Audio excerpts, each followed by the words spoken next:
Hey, on the road NIMBY tips here, stranded in Charlotte Airport.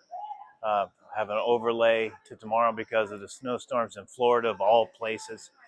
So this reminds me of a tip talking about out of state, or out of town, I should say, opposition. Usually the developers are attacked because they're out of town, right? Well, in this case here, we see more and more opponents coming from out of town themselves, and maybe as far as across the country, thanks to social media.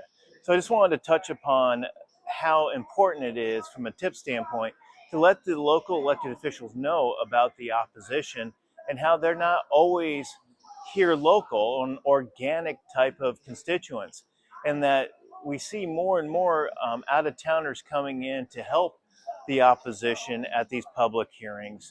And they get a lot of attention and a lot of merit when, in fact, they're using a lot of Google science and disinformation templates from successes against other projects and other communities, including out of state. So it's important to at least ramp up and let the stakeholders know that you're talking to as a developer and land use professionals, letting them know that there is a chance that there's going to be out of state or out of town opposition who's going to show up, and let them know who that is just based on the patterns of opposition that you constantly see and consistently see on Facebook and internet and so forth.